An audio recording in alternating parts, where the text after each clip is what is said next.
je ne sais pas où termine l'enfance et où commence la jeunesse. C'est probablement d'ailleurs différemment pour chacun d'entre nous. C'est comme le passage à l'âge adulte. Ça dépend de chacun.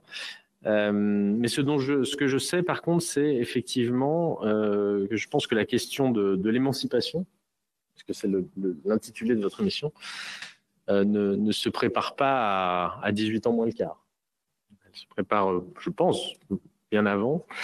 Et effectivement, la période de la petite enfance est ce moment où se forge, pour parler un peu politique, même si ce sont des sujets qui sont évidemment transpartisans et sur lesquels on se rejoint tous, je pense, se forge ce que nous on appelle, et qui est un peu au cœur de notre projet politique, les inégalités de destin.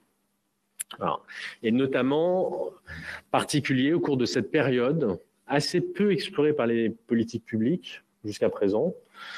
Je durcis un peu le propos et le trait pour valoriser l'action que je mène, évidemment, mais c'est vrai que ces 1000 premiers jours, qui vont du 4e mois de la grossesse, en gros, jusqu'aux 2 ans de l'enfant, c'est-à-dire avant l'entrée à l'école, c'est-à-dire considérer qu'un enfant est un enfant sujet de droit avant de devenir un élève, hein, et avant de franchir les grilles de l'école, est une période de la vie qui est assez peu investie par les politiques publiques dans notre pays, parce que sans grande surprise dans les pays nordiques, par exemple, il l'est depuis très longtemps. Et c'est vrai que c'est une période de la vie où se jouent beaucoup de choses. Tout ne se joue pas là, mais un certain nombre de choses s'y passent. C'est le sous-titre d'ailleurs du rapport de Boris Cyrulnik que je lui avais commandé. C'est là où tout commence. Voilà. Et c'est là où les trajectoires peuvent prendre une direction ou une autre. Ça ne veut pas dire que les trajectoires ne peuvent pas être bougées, déplacées, réparées, parce que tout ce qui s'abîme facilement dans cette période de la vie se répare tout aussi facilement.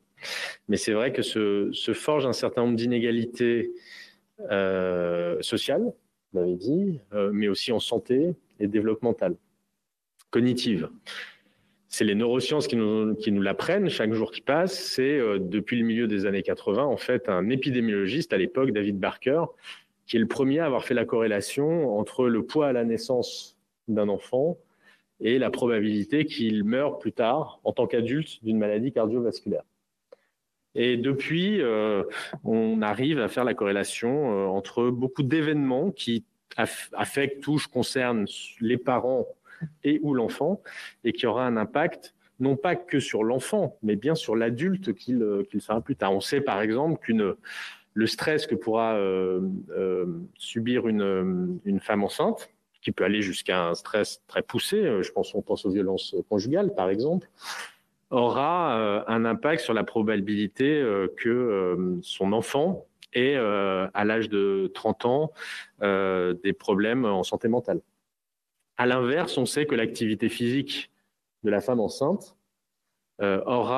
diminuera sa probabilité de faire une dépression postpartum et aura un effet positif sur le développement de son enfant. Voilà, donc plein de corrélations comme ça entre cette période de la vie et ce qui se passe plus tard. Donc c'est la raison pour laquelle, effectivement, on a décidé d'investir massivement, je ne sais pas si le terme, il faudra en faire encore probablement beaucoup plus, mais enfin en tout cas à ce point sur les 1000 premiers jours. On a beaucoup parlé sous cette mandature, et à raison, évidemment, de mon point de vue, du dédoublement des classes dans certaines zones, REP et REP+, et je pense que c'est une bonne chose. Et là, on a décidé de reculer encore d'un cran pour, avant l'entrée même à l'école, investir sur la petite enfance. Parce que, vous le savez, on est quand même dans un pays qui met 6 générations pour sortir de la pauvreté.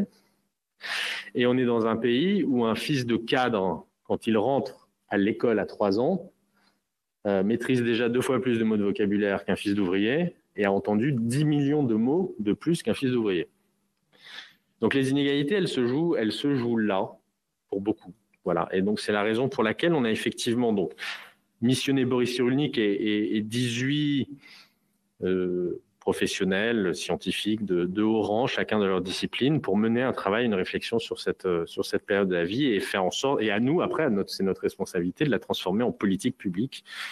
Et c'est ce que nous avons initié. Alors en gros, cette démarche autour des 1000 premiers jours, elle s'est incarnée médiatiquement ces derniers temps, et a raison, même si ça ne se limite pas qu'à ça, j'aurai l'occasion d'y revenir, par le doublement du congé paternité. Voilà, parce que l'on sait que la présence des parents au cours des premières heures, des premières semaines, des premiers mois de la vie de l'enfant est bon pour son développement. Moi, mon prisme premier est toujours celui de l'enfant. Donc, c'est bon pour son développement. Et puis, c'est aussi bon, évidemment, en termes d'égalité femmes-hommes, en termes de partage de la charge mentale, en termes de diminution de la dépression postpartum, qui est un problème de santé publique qui est encore très tabou dans notre pays. Mais les 1000 jours, ce n'est pas que ça, évidemment. C'est dans la lignée de ce que nous a recommandé la commission Cyrulnik et de ce qui est pratiqué une fois encore dans les pays du Nord, c'est essayer de mettre en place des parcours 1000 jours pour mieux accompagner les parents et pour que les enfants en bénéficient, évidemment.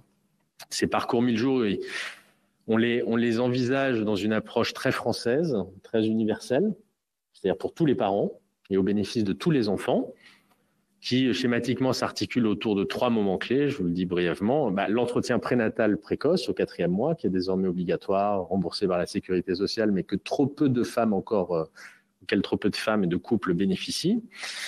Les maternités, ensuite, où on va renforcer un certain nombre de maternités en difficulté en staff médico-psychosociaux et où il y a tout un enjeu qu'on connaît bien, notamment dans cette maison, de meilleure articulation entre la ville et l'hôpital et faire en sorte que les ruptures, souvent, les femmes nous disent on est plus ou moins bien accompagné pendant la grossesse, plus du tout après, et quand on l'est après, c'est pas par les mêmes gens qu'avant. Enfin bon, voilà. Donc il faut que notamment institutions que vous connaissez bien, que sont les PMI, viennent dans les maternités, c'est le cas dans certains territoires évidemment, et qu'il y ait une meilleure fluidité pour éviter les ruptures de parcours. Et puis, le dernier sujet, c'est le postpartum, et on est en train un peu sur le modèle de l'entretien prénatal précoce, de développer, excusez-moi, j'ai très chaud, une visite. C'est ça, c'est pour ça. Mais vous savez, je vais dans le Gard la semaine prochaine. On s'en reparle tout à l'heure. Un entretien postpartum, entre la 5e et la 12e semaine, parce que c'est là que se produit le pic de la dépression postpartum chez les femmes. Ça touche 15 à 20% des femmes, probablement plus, probablement quelques hommes au passage. Et on est en train de voir comment on peut systématiser cette visite postpartum, peut-être à domicile d'ailleurs. Voilà.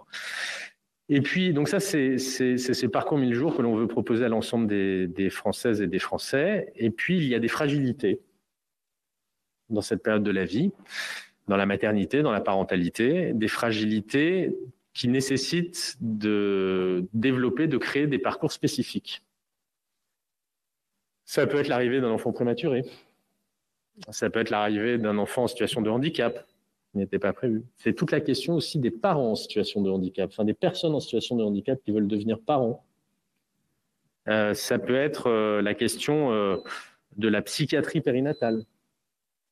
Voilà. Donc autant, je vous parle de ça parce que ce sont autant de pertes de chances possibles si l'accompagnement dès ce moment-là n'est pas bien fait. Et c'est la raison pour laquelle nous développons donc des parcours spécifiques, merci pour la clim, des parcours spécifiques pour la prématurité par exemple. Vous aviez voté d'ailleurs déjà l'allongement du congé second conjoint en cas d'hospitalisation de l'enfant et d'enfants prématurés. Et c'est la raison pour laquelle vous avez voté au dernier, c'était un peu dans l'épaisseur du trait, mais au dernier PLFSS, de celui de l'année dernière, déjà 10 millions d'euros, je crois, pour la création notamment de 20 équipes en psychiatrie périnatale.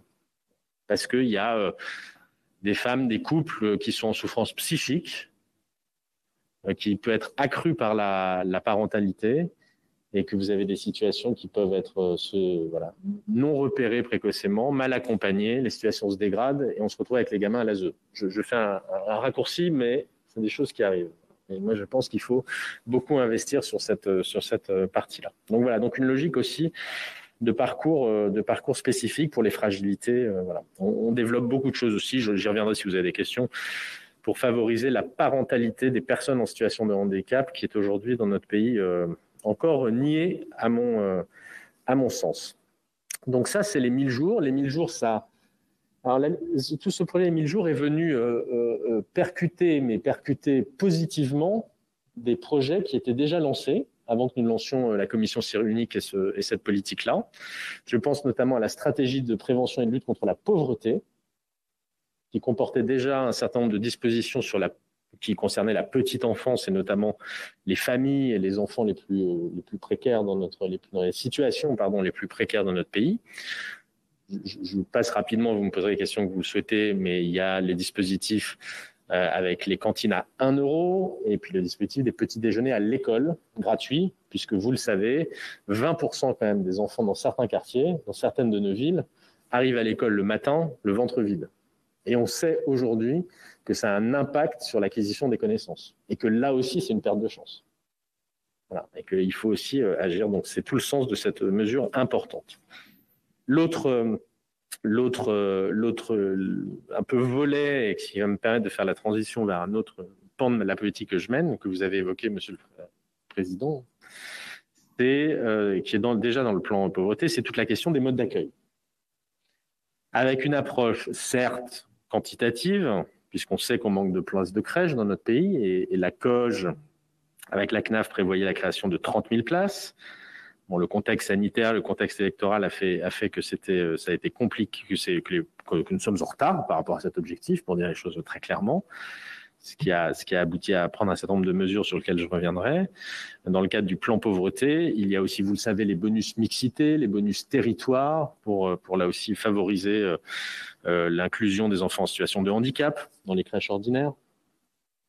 Notamment, et puis des dispositifs aussi pour favoriser l'insertion professionnelle des mères avec les crèches AVIP, c'est-à-dire à vocation d'insertion professionnelle. Et puis, il y avait, dans le plan pauvreté, un vaste plan de formation des professionnels de la petite enfance, des 600 000 professionnels de la petite enfance, qui est mis en œuvre depuis quelques mois après avoir signé avec les différents opérateurs. Ça a pris un peu de temps, mais tout ça pour vous dire qu'il y a effectivement tout un volet sur l'accueil de la petite enfance qui est mené, et non pas seulement sur l'aspect quantitatif, mais aussi qualitatif. Et d'ailleurs, vous avez noté peut-être que je n'ai pas parlé de mode de garde, mais j'ai parlé de mode d'accueil. Voilà, puisque c'est bien de cela dont il s'agit et dont il doit s'agir aujourd'hui. Dans la lignée des travaux de Sylviane Giampino et de la Charte nationale de qualité d'accueil du jeune enfant de 2017, nous avons poursuivi dans cette voie-là. Vous nous aviez habilité dans la loi ESSOC, puis, comme nous avions dépassé les délais dans la loi ASAP, à prendre un certain nombre d'ordonnances qui ont permis d'inscrire dans la loi cette charte nationale de qualité du jeune enfant, de modifier un certain nombre de référentiels bâtimentaires, de retravailler sur les taux d'encadrement, voilà, mais aussi de permettre aux assistantes maternelles d'avoir accès à la médecine du travail, par exemple, ou de leur permettre de donner un certain nombre de dispenser un certain nombre d'actes médicaux au sein des établissements d'accueil du jeune enfant. Sur la question pour conclure peut-être sur ce point-là, sur la question je reviens à la dimension quantitative de la construction de places de crèche, vous dire que pendant la crise sanitaire, le conseil d'administration de la CNAF, car c'est bien de lui dont c'est la responsabilité, a voté un plan dit de rebond à hauteur de 200 millions d'euros pour accélérer justement et pour permettre aux porteurs de projets, qu'ils soient publics ou privés, de pouvoir, après la phase de l'état d'urgence, après ces élections municipales dont la campagne et la tenue même a duré un peu plus longtemps que ce qui n'était prévu, et on sait que les années électorales municipales généralement gèlent un peu les projets d'investissement. Là, ça a duré un peu plus longtemps que prévu. Plan rebond pour justement pousser, susciter des projets de la part des différents opérateurs. Voilà, s'agissant de la petite enfance, quelques éléments que nous menons, et on voit bien, et après je conclurai sur les plus âgés, bien vous dire que dans la lignée du doublement du congé paternité et second parent, j'ai lancé une mission auprès de Julien Damon, qui est un universitaire spécialiste des politiques familiales que vous connaissez probablement, et de Christelle Edman, qui est la patronne Europe de Schneider Electric, une mission sur l'articulation entre vie familiale et vie professionnelle, avec au milieu la question de la refonte globale de tous les congés dits qu'on pourrait dire familiaux. Et juste vous dire que la question des congés et la question des modes d'accueil est évidemment intimement liée. Ce sont des sujets systémiques, on s'en rend bien compte. Mais pour vous donner un exemple de comparaison et vous faire prendre conscience, enfin, si vous ne le saviez déjà, du lien entre les deux, et que quand on prend des décisions, il faut être sûr de ne pas se tromper parce que le paquebot est quand même large et il est dur à refaire partir dans l'autre sens. Dans un pays comme la Suède, où vous avez des congés familiaux de 14 à 16 mois partagés entre les deux parents, avec une part obligatoire pour l'un et pour l'autre, parce qu'on considère qu'il faut qu'un des deux parents soit aux côtés de ses enfants pendant la première année de sa vie pour des raisons développementales et cognitives, eh bien en Suède, vous n'avez pas de place de crèche pendant la première année de la vie de l'enfant. Ça n'existe pas, puisque c'est les parents qui sont auprès. Donc ces deux sujets, pour vous dire que ces deux sujets sont liés et sont des voilà, sujets un peu systémiques et un peu de long terme, mais voilà, on a initié toutes ces réflexions et et on se projette vers ces horizons-là, même s'ils sont encore lointains. Dernière chose peut-être, si vous m'y autorisez, vous parlez spécifiquement des enfants de l'aide sociale à l'enfance, qui fait partie aussi évidemment du périmètre dont je m'occupe.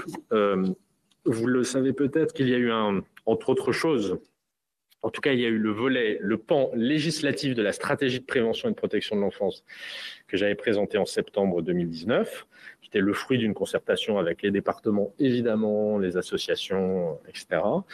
Le volet législatif de cette stratégie a été discuté à l'Assemblée nationale il y a 15 jours, avec un projet de loi de protection des enfants, qui arrivera au Sénat, j'espère, le plus rapidement possible, voilà, peut-être à l'automne prochain, quelque part coincé entre les textes budgétaires, mais je le souhaite et je fais tout pour. Et il y a évidemment pour les jeunes de l'aide sociale à l'enfance, plus que pour nos propres enfants, la question de l'émancipation et de l'accès à l'autonomie. Avec cette phrase qu'on entend souvent et qui est une réalité, qui est qu'on attend, voire on exige de ces enfants d'être plus autonomes plus vite que ce qu'on exigerait de nos propres enfants. Bon. Moi, là-dessus, j'ai toujours eu une position assez claire depuis ma nomination, qui est que nous devons effectivement tout faire pour accompagner au mieux et au plus tôt ces enfants vers l'autonomie, que ce que nous devions à ces enfants, je pense, et ce qu'ils attendaient de nous, responsables, pouvoir public, société, c'était d'être des enfants comme les autres, ce qui est à la fois extrêmement simple et formidablement compliqué, et que l'horizon que nous devions leur garantir, c'était celui du droit commun. Quitte à tordre un peu ce droit commun, ou en tout cas faire un peu marchepied pour qu'ils y aient accès. Et c'est la raison pour laquelle, depuis 2 ans, nous avons d'une part fait en sorte qu'ils aient un accès pour ceux qui font des études supérieures, trop peu nombreux. 6% des gamins de l'aide sociale à l'enfance font des études supérieures. Mais que cela ait un accès automatique au niveau 7, enfin, au niveau le plus élevé des bourses étudiantes, qu'ils aient un accès privilégié, prioritaire même plus que privilégié, au logement étudiant. Pour ceux qui ne font pas d'études, nous avons déposé un amendement au cours des débats sur le projet de loi que j'évoquais à l'instant, pour faire en sorte qu'ils aient un accès automatique à la garantie jeune. Le seul fait d'être à l'aide sociale à l'enfance vous permet d'accéder à la garantie jeune. Et pour ceux qui n'auraient vraiment, pour qui ça ne conviendrait pas, qui n'auraient aucune solution, faire en sorte, comme l'État prenant sa responsabilité, que les départements le fassent en miroir et puissent offrir un contrat jeune majeur. Et donc, nous essayons de couvrir l'ensemble des situations auxquelles les enfants pourraient être confrontés pour les amener vers l'autonomie, étant entendu que dans le cadre des débats parlementaires, et je ne doute pas que le Sénat y apportera sa pierre, et j'y compte bien même, un certain nombre d'autres dispositifs ont été adoptés par les parlementaires, proposés par les parlementaires, une anticipation de l'entretien d'autonomie, la possibilité d'être accompagné avec une personne de son souhait, et la tenue d'entretien à J plus 6 mois, 1 an, enfin après être sorti du dispositif de l'aide sociale à l'enfance, pouvoir être en mesure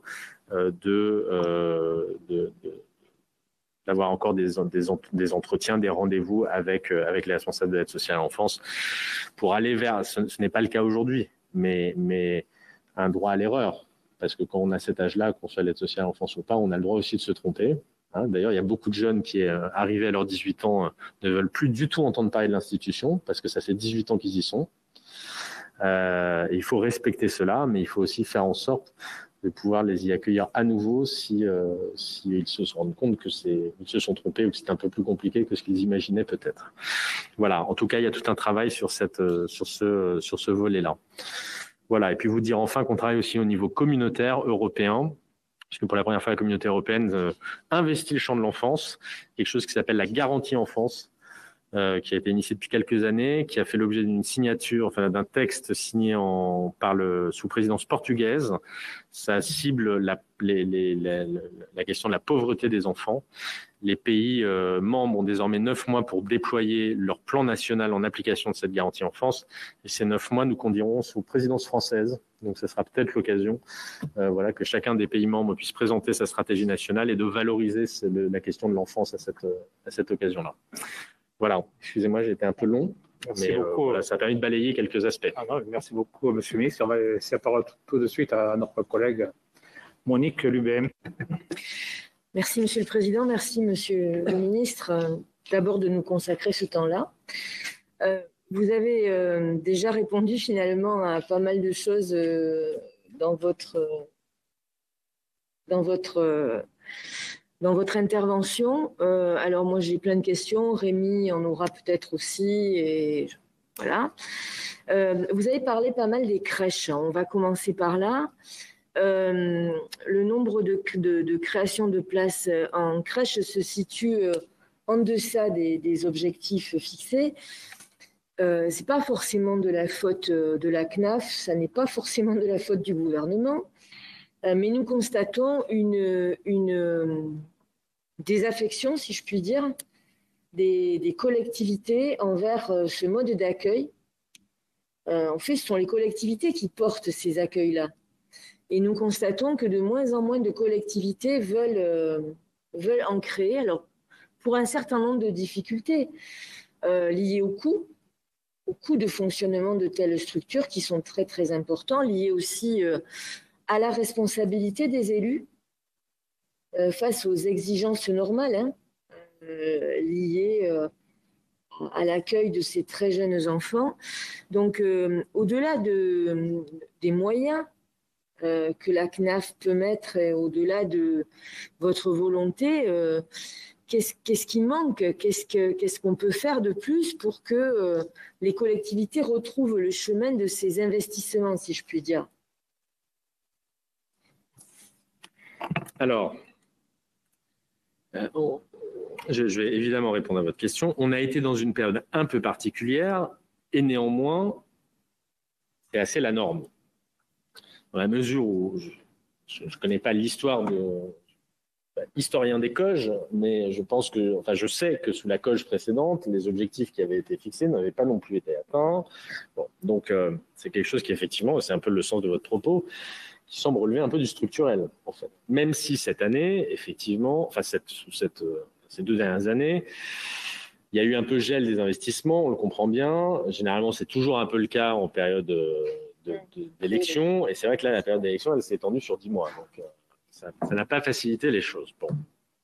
Pour autant, vous avez raison. Alors, je ne sais pas si c'est une désaffection, mais vous avez raison, et notamment les plus petites collectivités ont du mal à s'engager par rapport au coût, notamment que cela représente. Face à cela, il y a, je pense, quand même peut-être un peu une dimension financière, et ça a été l'objet du plan rebond qui a été mis en place. Je pense qu'il y a aussi, pour les plus petites collectivités, des sujets qui relèvent davantage de ce qu'on pourrait appeler de l'ingénierie, parce que souvent, effectivement, ce sont des projets assez lourds à porter, d'un point de vue administratif, etc. Et là aussi, dans le cadre du plan rebond que j'évoquais, la CNAF a mis en place une petite équipe d'aide à l'ingénierie pour les collectivités. Et puis, à côté de ça, il y a d'autres modes d'accueil. Et moi, je pense que ce qui fait la richesse de notre modèle, c'est sa diversité. Moi, je pense qu'il n'y a pas, par principe, un mode d'accueil mieux que l'autre. Je pense ça dépend de l'enfant, en fait. Et ça dépend parfois de l'enfant en fonction de son développement et de son âge. où un mode d'accueil différent peut lui correspondre. Voilà. Et je sais aussi que pour que les parents soient bien, il faut aussi que l'enfant soit bien, et inversement avec le mode d'accueil. Voilà, que tout ça interagit. Bon. Donc, se développent aussi, vous le savez, beaucoup d'autres types d'accueil, qui sont à la croisée d'ailleurs du collectif et de l'individuel. Alors, se développent déjà les micro-crèches, qui peuvent être des dispositifs. Et d'ailleurs, on a passé, si je ne vous dis pas de bêtises, j'espère ne pas vous en dire, je crois qu'on a passé de 10 à 12 à l'occasion de la réforme des ordonnances que j'évoquais, le seuil, le nombre d'enfants qu'une micro-crèche peut accueillir. Et puis se développe de plus en plus, notamment dans la ruralité, mais pas que, mais la ruralité, ça correspond pas mal à des problématiques que rencontre la ruralité, à aussi une situation bâtimentaire parfois, où il y a des bâtiments qui sont là, qui sont inoccupés et qui font donc office de MAM, ou de RAM ou de MAM, maison d'assistante maternelle. Moi, j'avoue être assez séduit, sans une fois encore la mettre au-dessus des autres par ce mode-là, parce que c'est un peu le meilleur des deux mondes. C'est le meilleur du collectif, et puis c'est le meilleur de l'individuel. Et puis, ça fait que ça sort les assistantes maternelles d'un isolement parfois qu'elles peuvent ressentir, subir, qui peut être parfois source de maltraitance, parce que l'isolement n'est jamais bon. Ça permet d'avoir de la formation croisée, du répit, etc. Donc ça se développe pas mal. Bon. Et nous, on est prêts à accompagner ces mouvements-là. Voilà ce que je peux vous répondre. Et l'autre versant de ma réponse pourrait consister, mais là-dessus, je ne vais pas m'aventurer trop loin, parce que la réflexion n'est pas nouvelle, mais je n'ai pas pour l'instant ni de religion ni de certitude. Mais c'est de s'interroger sur le caractère obligatoire ou pas de cette compétence pour les communes. Aujourd'hui, c'est une compétence qui peut être une réponse à votre question. Mais une fois encore, je me contente de soulever la question. Oui, moi je ne suis pas allée jusque-là dans ma réflexion, mais ce que je note quand même, c'est que je pense qu'il y a un désintérêt d'un certain nombre de collectivités pour ces modes d'accueil. Je pense que l'urgence n'est pas forcément là pour un grand nombre d'élus. Pour parler très clairement, pour avoir été élu local longtemps, autant les élus sont très motivés pour faire des installations sportives, autant ils le sont moins pour faire des centres d'accueil de petite enfance. Voilà. C'est électoralement moins porteur. Et je pense que la problématique l'intérêt vraiment de l'accueil de la petite enfance est quelque chose qui n'est pas encore suffisamment ancré dans l'esprit des élus. Alors, il y a forcément tout ce dont j'ai parlé au départ, le coût, la question de la responsabilité, c'est une évidence. Mais moi, je trouve que peut-être avant d'aller jusqu'à la compétence obligatoire qu'il faudrait assortir de moyens. Voilà. Avant d'aller là, il faut peut-être trouver des moyens d'expliquer aux collectivités. Alors, je ne parle pas des petits villages, je parle à minima des communautés de communes, l'intérêt d'exercer une telle compétence. Parce que vous avez raison quand vous dites qu'il y a d'autres modes d'accueil. Mais justement, dans nos zones rurales et notamment, on nous oppose souvent le mode d'accueil des assistantes maternelles et donc de l'organisation en MAM et en RAM. Pour nous dire on n'a pas besoin d'accueil collectif. Or, l'accueil collectif, on l'a entendu dans les multiples auditions que nous avons faites, il revêt quand même un caractère extrêmement important pour un certain nombre de très jeunes enfants et de familles. Voilà. Si vous me permettez de rebondir sur vos pour aller dans votre sens sur vos derniers propos, c'est vrai que le collectif apporte un certain nombre pour un certain nombre d'enfants, et sans parler d'un certain nombre de territoires. Enfin, pour se dire les choses clairement, en Guyane, par exemple, où je me suis rendu, où je me suis intéressé un peu au sujet avec notamment les responsables de la CAF là-bas. Il est important que les enfants aillent tôt dans du collectif, parce que c'est la garantie qu'ils vont manger. Sauf que c'est quasiment impossible là-bas. Alors, sauf que vous avez des problèmes de porteurs de projets, en fait. C'est pas un problème d'argent, l'espèce, c'est un problème. Il n'y a personne pour porter des projets. Alors, bon, mais ça c'est spécifique, mais c'était pour aller dans votre sens, mais peut-être pour autre élément de réponse que j'aurais pu apporter avant, il y a un instrument nouveau, alors qui peut paraître un peu techno comme ça, mais dont j'ai vu moi en Côte d'Armor à Guingamp la concrétisation, la réalisation et son bon fonctionnement, ce sont les schémas départementaux de l'enfance et des familles. Oui. Où autour de la table, tout d'un coup, vous avez l'ensemble. Parce que moi, ce qui me frappe quand même, c'est le morcellement de cette. Parce que vous êtes, je ne sais pas si vous avez été maire. Enfin, vous n'avez une vision que sur une partie en fait de l'offre possible pour la petite enfance sur votre territoire. Vous n'en maîtrisez qu'une partie. J'ai un schéma départemental. Voilà. Alors, quand ça fonctionne bien, et moi, je pense que ça peut. C'est le lieu où vous avez tout le monde autour de la table, le département, souvent les agglos, effectivement, parce que dans un certain nombre de cas, ça a été transmis aux agglos. Vous avez la CAF, vous avez la PMI, etc. Et voilà. Et si c'est un peu pris en main et un peu animé, ça permet d'avoir une vraie stratégie territoriale sur l'accueil du jeune enfant, plus largement sur l'accompagnement à la parentalité. Et ça peut ça peut réintéresser, parce que c'était un peu le sens de votre propos, réintéresser peut-être les élus et les collectivités. Pour aller dans le sens de ma collègue Mme Blumem, alors qu'on est en plein débat sur la loi 3DS, Monsieur le ministre, je crois que si certaines collectivités ne vont pas à cette compétence, c'est parce que malheureusement, cette compétence, moi je le vois dans mon département, et notamment quand elle est transférée aux communautés de communes, c'est très lourd sur le budget fonctionnement de ces collectivités. Or, comme vous le savez, c'est la problématique. Nos collectivités actuellement sur leur budget fonctionnement, c'est là où elles ont le moins de marge de manœuvre. Ce n'est pas sur l'investissement, c'est sur la politique de fonctionnement. Et que c'est une réelle problématique. Pour vous dire, une communauté de communes du Gard a failli se retrouver en tutelle à cause de la compétence petite enfance. Parce que,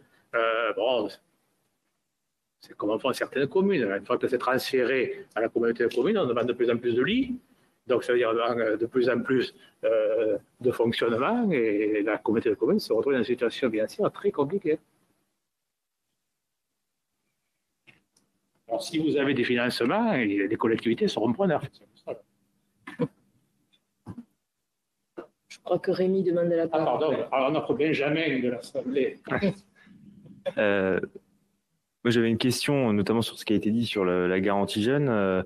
Déjà, ce que je ressens dans des visites auprès des missions locales et de Pôle emploi, c'est la difficulté de comprendre à quelle porte il faut frapper. Parce qu'il y a une multitude d'acteurs. La réponse du gouvernement, je la connais. Je pense que il y a une multitude de profils et donc il faut une multitude d'acteurs adaptés en fonction du profil. C'est la réponse qu'on a à chaque fois sur un jeune solution. Là, pour le coup, ce qu'on ressent dans certaines missions locales, c'est aussi ils ont peur d'être mis en concurrence avec Pôle emploi. Avec Pôle emploi. Parce que, effectivement, Pôle emploi, aujourd'hui, a effectivement un certain nombre de compétences pour accompagner des jeunes, pour lancer des garanties jeunes, pour lancer un accompagnement, etc. Après, on en a un peu parlé tout à l'heure sur l'égalité des chances. Il y a la question territoriale. Effectivement, on n'est pas logé à la même enseigne en fonction de où on se situe. Est-ce que le gouvernement a réfléchi peut-être d'amplifier les moyens, notamment sur la garantie jeune, puisque moi je pars du principe que quand c'est universel, c'est universel jusqu'à 200 000 garanties jeunes. Donc ça, on a bien compris. Mais est-ce que du coup, il y a une stratégie sur le fait que sur certains territoires, il y a des besoins supplémentaires et donc on essaye d'articuler pour rendre la chose un peu plus équitable, si je puis me permettre. Il y a ça, et puis sur je sais bien que le sujet date pas d'hier, il est structurel sur toutes les problématiques autour de la jeunesse, mais n'empêche que j'ai bien peur que on ait un manque de compréhension, même si effectivement la communication est plutôt fluide avec une plateforme, tout est centralisé sur la plateforme, on prend rendez-vous, enfin on peut se faire aider facilement. Ça n'empêche que il faut déjà que les jeunes s'intéressent à ce qui est proposé et à la plateforme en question. Et ils ont parfois besoin de personnes qui vont les accompagner pour les orienter dans un premier temps. Et pour le coup, pour être un ancien membre d'un CRIJ, d'un Centre régional d'information jeunesse, on a réduit, tous les gouvernements successifs d'ailleurs, hein, on a réduit maintes et maintes fois les budgets des CRIJ. Et donc, du coup, la raison aujourd'hui, c'est qu'ils ont une difficulté à produire de l'information de qualité en fonction des territoires et aussi d'avoir une force de frappe auprès de ces jeunes. Alors que c'est l'outil, je dirais le plus connu normalement, mais encore une fois, quand on regarde la difficulté que j'ai eue dans le passé en étant membre administrateur, de faire savoir ce qui existe et surtout de faire comprendre qu'il existe un centre où ils peuvent avoir un accompagnement par un animateur jeunesse ou autre. Donc, je pense qu'il y a un enjeu parce qu'il y a des dispositifs qui ont été lancés ou il y en a d'autres qui ont été renforcés qui étaient déjà existants. Je pense qu'il y a un enjeu aussi là-dessus sur l'information jeunesse. Monsieur le sénateur, je partage un certain nombre des constats que vous faites et je ne vais pas pouvoir apporter beaucoup de réponses aux questions que vous soulevez parce qu'elles ne sont pas directement dans mon champ de compétences et donc humblement, j'aurais peur de vous induire en erreur. Donc, sur notamment les centres régionaux d'information jeunesse, je veux bien évidemment vous croire et d'autant plus que c'est basé sur une expérience et un vécu de votre part. Sur la question de la garantie jeune, vous avez entendu le président de la République la semaine dernière, ou il y a une dizaine de jours, parler de ce revenu d'engagement, évoquant, et je crois qu'Elisabeth Borne a initié ou est sur le point de le faire, des discussions avec les partenaires sociaux sur ce sujet-là pour en définir un peu plus précisément les contours. Donc à ce stade, je ne peux pas beaucoup vous en dire plus. Moi, j'évoquais la garantie jeune effectivement pour les enfants de l'aide sociale à l'enfance, où j'ai effectivement fait un petit raccourci, mais je donc reviens un peu en arrière, mais pour aller dans votre sens, c'est-à-dire qu'avant, dans le cadre de la discussion sur le projet de loi, de rendre automatique l'accès de cette garantie jeune aux jeunes sortant de l'aide sociale à l'enfance, qui n'auraient rien d'autre, nous avions passé une convention entre ADF, la CNAP, qui est une des grosses organisations de protection de l'enfance, et la Fédération nationale, l'Union nationale des missions locales, pour justement désigner que chaque mission locale, dont on peut se le dire, je crois, un peu hétérogène sur le territoire quand même, mais pour que chacune se saisisse de ce sujet spécifique de l'aide sociale à l'enfance, désigne un référent aide sociale à l'enfance et surtout initie des démarches d'aller vers. Parce que effectivement, les travailleurs sociaux, là aussi sans tomber dans la caricature, qui accompagnent et encadrent nos enfants dans le cadre de foyers et de la même façon les familles d'accueil, les assistantes familiales, cette fois-ci, n'ont pas été formées ou n'ont pas forcément le réflexe insertion professionnelle. Voilà. Et qu'il faut vraiment que les professionnels des missions locales aillent vers les jeunes et à cette démarche d'aller vers. Autrement, ces deux mondes risquent de ne jamais se rencontrer. C'est ce qu'on constate. Donc, c'était tout le sens de cette démarche un peu partenariale que l'on avait faite. Je m'étais déplacé là aussi dans une mission locale qui était assez pionnière et assez exemplaire, et donc pas représentative, mais où ça marchait très, très bien, et où, sous l'impulsion d'une directrice, comme souvent, maintenant le sujet c'est de faire système, mais où des jeunes de l'ASE étaient là, venaient en entretien, étaient suivis par quelqu'un qui les amenait progressivement, parce que certains sont très, très éloignés de l'emploi, très, très, très éloignés de l'emploi. Donc, c'est d'abord des questions de savoir-être, même de savoir-faire, de soft skills, etc. Et accompagner des jeunes vers l'emploi. Bon, et là, on a été un cran plus loin, justement, en rendant par la loi, vous aurez l'occasion d'en discuter, l'accès à cette garantie jeune. Bon, voilà, mais voilà, dans mon couloir, en tout cas, la démarche qui a été la nôtre, plus globalement pour le reste des jeunes, c'est davantage du côté d'Elisabeth Borne que des choses sont en train d'être travaillées, notamment dans la ligne d'un jeune, une solution, quand même, et dans la lignée de ce qui a été évoqué par le président de la République lors de sa déclaration. Et je crois que vous avez vu Madame El Haïry aussi en audition. Je ne sais pas si j'ai eu l'occasion d'évoquer ça avec elle, mais c'est aussi, voilà. Je ne veux pas envoyer la balle chez mes camarades, mais c'est quand même plutôt chez eux que ça se passe que chez moi, donc je ne veux pas vous dire de bêtises. Voilà. peux continuer. Moi, je vais continuer sur notamment les crèches. Quel bilan peut-on tirer de l'institution dans les aides financières des CAF à la création de places en crèche, des bonus territoire et mixité? Ces incitations financières sont-elles suffisantes et bien adaptées à la création de places pour les territoires et les familles les moins favorisées? Ne faudrait-il pas un ciblage beaucoup plus fort des financements en direction des quartiers prioritaires et des familles modestes? Parce qu'en fait, ce que nous avons relevé aussi dans les auditions, que nous savions bien, enfin oui, mais que nous avons vraiment relevé, c'est que des modes d'accueil de petite enfance pour des familles défavorisées dans des quartiers prioritaires ou dans des zones rurales, il n'y en a pas suffisamment, où les parents hésitent à y mettre leurs enfants. Parce que je prends l'exemple d'une famille monoparentale ou pas, où la maman ne travaille pas, par exemple, dans une zone rurale vraiment un peu perdue ou dans un quartier prioritaire. À partir du moment où la maman s'occupe de son enfant, elle n'a pas elle ne voit pas l'intérêt d'un accueil de son enfant dans une structure. Or, on sait que ce serait un excellent moyen de sortir justement l'enfant de son milieu et de l'aider. Et est-ce qu'on n'est pas en train de rater ces cibles-là? Je vous disais ne plus avoir en tête les chiffres précis du nombre de dispositifs et de places activées, que ce soit côté bonus territoire, mixité ou handicap. Sur le handicap, ça marche plutôt bien, mais je vous donnerai des chiffres un peu plus précis.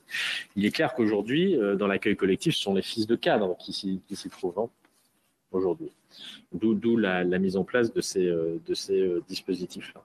Donc, est-ce qu'il faut amplifier encore le mouvement et les leviers d'action? Peut-être. On a une autre difficulté. Moi, une fois encore, je pense qu'il faut jouer sur la diversité des modes d'accueil, même si j'entends votre appétence pour le collectif, et où là, ça pose d'autres problèmes dans certains quartiers prioritaires. Là, je ne parle pas de la ruralité, je parle plutôt des zones denses, où il est plus difficile pour des assistantes familiales, par exemple, d'exercer, tout simplement parce qu'elles n'ont pas les logements qui sont adaptés. Et donc, ça limite par nature et par construction, en quelque sorte, la possibilité de développer ces modes-là. Après, je pense que moi, ce qu'il faut également développer, et ça fera l'objet, c'est un peu un autre biais que celui que vous évoquez, c'est celui du retour à l'emploi des femmes, essentiellement. Pardon ?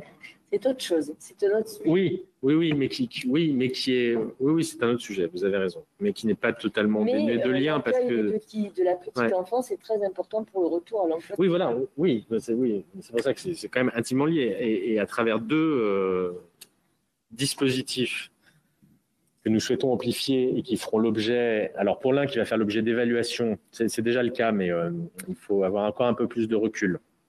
C'est celui des crèches dites AVIP, à vocation d'insertion professionnelle, ou que vous connaissez peut-être. Donc, vous disposez d'une place en crèche et en échange, il y a un accompagnement à l'insertion professionnelle pour permettre à la femme, en règle générale, de pouvoir s'inscrire dans un chemin de retour à l'emploi, et que le fait de ne pas avoir de place d'accueil puisse être un obstacle. Ça, ce sont des choses après évaluation qui pourraient faire l'objet de développement au sein de la prochaine COG. Je ne vais pas anticiper ce que seront les négociations sur la prochaine COG, mais c'est une des pistes possibles. Après, moi, il y a un autre dispositif que je trouve pertinent et que j'aimerais que l'on voit se développer en France, que j'avais vu de façon poussée très loin dans un pays comme la Finlande, qui est celui des crèches à horaires atypiques. Ah bah oui. Alors, sans aller jusqu'à la Finlande, enfin je vais vous parler de la Finlande et puis après on va redescendre sur terre en France. Mais en Finlande, vous avez des crèches à horaires atypiques. Alors quand je dis crèche, en plus c'est jusqu'à 6 ans, donc c'est même un peu au-delà, où vous pouvez, parce que votre emploi vous empêche de faire autrement, laisser votre enfant 5 jours de suite, jour et nuit. D'accord. Ah oui, d'accord. Ça va au-delà de ce que j'imaginais. Ça va au-delà probablement de ce que vous imaginez. Alors, c'est pas pour aller faire la fête ou des choses comme ça, c'est parce que vraiment votre emploi fait que vous ne pouvez pas, les horaires, même des horaires élargis, vous occupez de votre... Donc il faut le justifier avec votre contrat de travail. Et dès que vous avez un emploi qui correspond à des horaires un peu plus traditionnels, vous perdez votre place dans cette structure. Ce dont ils se sont rendus compte avec le recul, c'est que ce sont les personnes dans les situations sociales et professionnelles les plus précaires qui bénéficient, in fine, de ce dispositif-là.